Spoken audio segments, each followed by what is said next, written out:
Halo semua, apa kabar? Iya kabare, semoga dalam keadaan sehat dan dilancarkan rezekinya. Jumpa lagi dengan saya, Chandra, di Berita Persebaya Surabaya.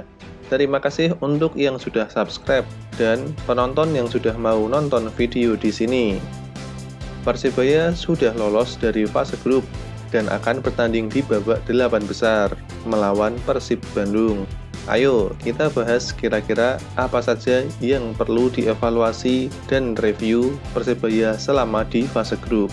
Dari review dan evaluasi tersebut, kita bersama akan membuat prediksi siapa yang akan keluar sebagai pemenang di babak 8 besar. Jadi, simak videonya sampai selesai ya. Oke, kita mulai dari review dan evaluasi Persebaya dulu. Review Persebaya di fase grup. Persebaya Surabaya memulai Piala Menpora dengan catatan impresif. Dimulai dengan menumbangkan Persik Kediri dengan skor 2-1. Saat itu, Persebaya bahkan bermain dengan 10 orang pemain saja setelah Rizky Ridho diganjar kartu kuning kedua. Persebaya kebobolan terlebih dahulu oleh gol Andri Ibo, kemudian dibalas oleh 2 gol Samsul Arif. 3 gol yang tercetak pada pertandingan tersebut semuanya berasal dari titik putih.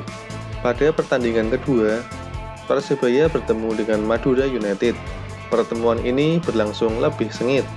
Adi Setiawan berhasil membobol gawang Madura United yang kemudian disamakan oleh Slamet Nur Cahyo. Di babak kedua, setelah masuknya beberapa pemain, serangan Persebaya makin hidup. Hasilnya, Cak Randy berhasil menciptakan gol kemenangan bagi Persebaya. Di pertandingan terakhir grup C, Bajul Ijo kalah 0-1 oleh PSS Sleman. Gol sematawayang PSS dicetak oleh Irfan Bahdim melalui titik putih. Duel berlangsung ketat, apalagi di babak kedua. Persebaya menyerang total, tapi sayangnya kiper PSS berhasil melakukan penyelamatan dengan baik. Hasil dari grup C, Persebaya dan PSS Sleman sama-sama mengoleksi 7 poin dan mendapatkan tiket ke perempat final. Tapi, Persebaya Surabaya harus puas dengan status runner-up karena kalah head-to-head dari PSS Sleman. Sebagai runner-up, Persebaya akan bertemu dengan Persib Bandung yang keluar sebagai juara grup D. Kedua tim ini akan bertemu di perempat final pada hari Minggu 11 April, berlokasi di Stadion Maguwoharjo, Sleman. Persebaya meraih 2 kali kemenangan, 1 seri dan 1 kekalahan dalam 4 laga grup C. Hasil itu terbilang cukup baik untuk tim yang mengandalkan pemain lokal dan talenta muda di fase grup turnamen pramusim ini. Perbedaan materi pemain ini diprediksi melahirkan persaingan seru. Persib dan Persebaya sama-sama berstatus sebagai tim dengan tradisi kuat sejak kiprah kedua tim di era perserikatan. Akankah Persebaya mampu menandingi Persib Bandung? Tulis pendapatmu di kolom komentar ya. Sebelum lanjut ke evaluasi Persebaya, ada baiknya bagi yang belum subscribe dulu, biar kalian tidak ketinggalan berita dan info tentang Persebaya. Evaluasi Persebaya. Persebaya Surabaya wajib melakukan evaluasi setelah melakoni fase grup. Rahmat Irianto dan kawan-kawan memiliki kekurangan dan kelebihan selama bertanding dalam 4 laga grup C. Terlebih, setelah pertandingan melawan Persela dan PSS Sleman, 3 pemain mengalami cedera. Mereka adalah Samsul Arif, Arif Satria, dan Octavianus Fernando. Ayo, kita bahas kelebihan dan kekurangan Persebaya. Kelebihan Persebaya. Meski berkekuatan pemain lokal, Persebaya terbukti mampu tampil agresif di grup C. Persebaya telah membukukan 48 tembakan dengan 22 diantaranya tepat sasaran. Hampir separuh dari tembakan itu tepat sasaran, menandakan akurasi pemain kita cukup baik. Agresivitas yang ditunjukkan Rahmat Irianto dan kawan-kawan memang cukup terlihat. Meski berisikan pemain muda, Persebaya tetap percaya diri, bahkan melawan PSS Sleman dan Madura United yang memiliki pemain asing berpengalaman. Dominasi Persebaya dalam pertandingan juga dapat dilihat melalui catatan statistik. Persebaya sukses memiliki persentase penguasaan bola lebih tinggi dalam 3 dari 4 laga grup C. Hanya saat melawan Madura United, Persebaya kalah penguasaan bola, yakni 28% saja. Kecepatan pemain sayap juga menjadi kunci permainan Bajul Ijo. Keberadaan Octavianus Fernando, Muhammad Supriyadi, hingga Akbar Firmansyah sangat membantu dalam melakukan serangan cepat dari sisi sayap. Striker Samsul Arif juga masih menjadi tumpuan di lini depan, meski usianya sudah 36 tahun. Dia masih tetap tampil sebagai mesin gol andalan tim dengan 2 golnya selama fase grup. Jangan lupa angka kebobolan Persebaya yang hanya 3 saja, angka yang cukup baik selama 4 pertandingan. 3 gol itu juga masing-masing bersarang 1 kali di 3 pertandingan. 1 pertandingan lagi berakhir clean sheet saat melawan Persela Lamongan. Kekurangan Persebaya, meski punya sisi positif, Persebaya bukannya tidak memiliki kekurangan. Mereka masih punya pekerjaan rumah yang harus segera diselesaikan jelang fase gugur. Minimnya pengalaman pemain muda di skuad Persebaya masih cukup terasa. Mereka kerap melakukan pelanggaran tidak penting yang berakhir merugikan tim. Lihat saja, seperti yang dilakukan oleh bek muda Rizky Ridho di pertandingan melawan Persik Kediri. Dia melakukan pelanggaran di tengah lapangan dan mendapat kartu kuning kedua pada menit ke-35.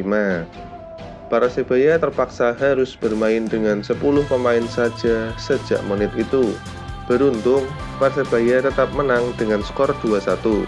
Rizky Ridho kembali melakukan kesalahan dengan melanggar Arsyad Yusgiantoro di kotak penalti dalam duel melawan PSS Sleman.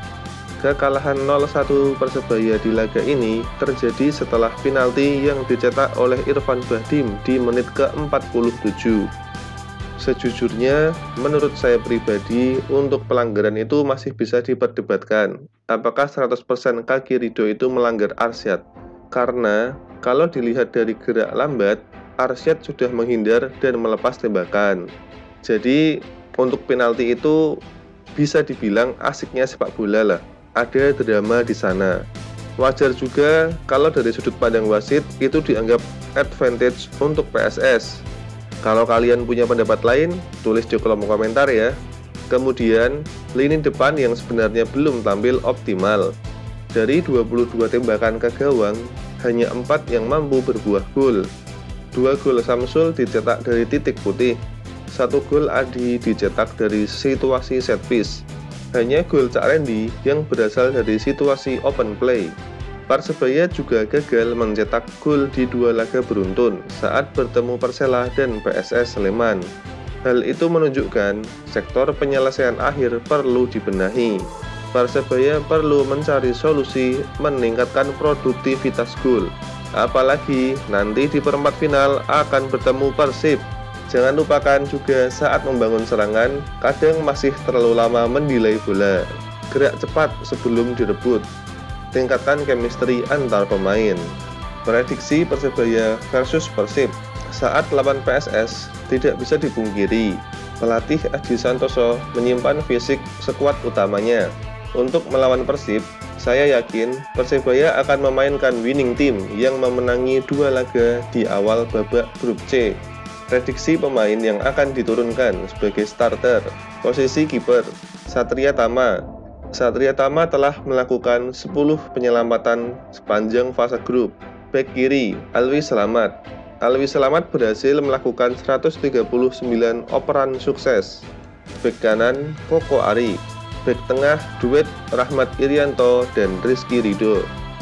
Gelandang bertahan ada Adi Setiawan dan M. Hidayat. Di sini Adi Setiawan sudah menyumbang 1 gol untuk Persebaya. Gelandang serang ada Hambali Tholib yang sudah memberikan 1 assist.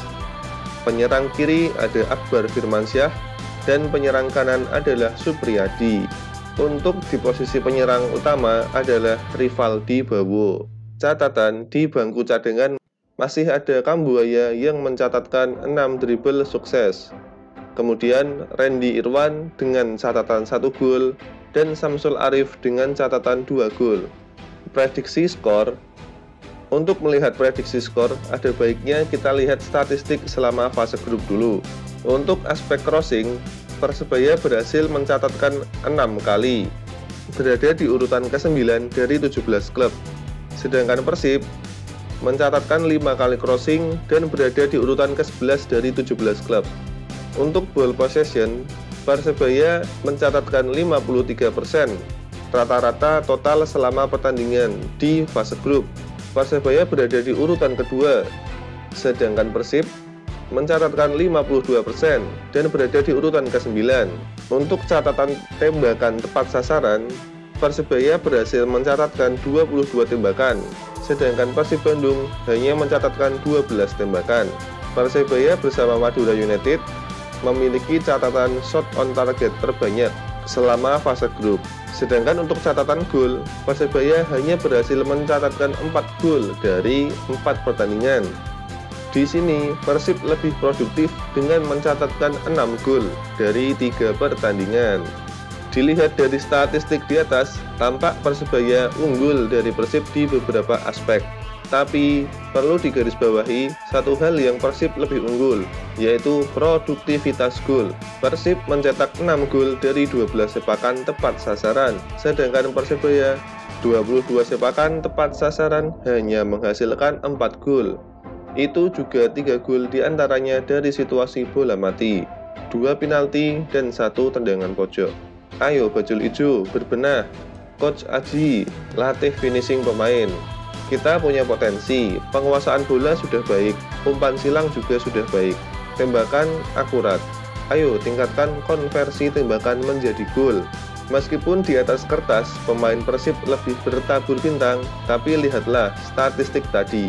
Persebaya punya potensi dengan pemain muda berbakat dan mental juaranya. Yakin, asal bisa membenahi konversi gol, Persebaya punya kesempatan menang. Dengan data yang ada, saya yakin Persebaya bisa unggul lawan Persib Bandung dengan skor 2-1. Kalau kalian punya pendapat, tulis di kolom komentar ya. Mohon maaf kalau ada salah data dan kata. Terima kasih sudah menonton video ini sampai selesai. Bonek Viking saudara, Persebaya lawan Persib 90 menit. Di luar pertandingan, saudara selamanya. Kalah ku dukung, menang ku sanjung. Salam satu nyali, Wani.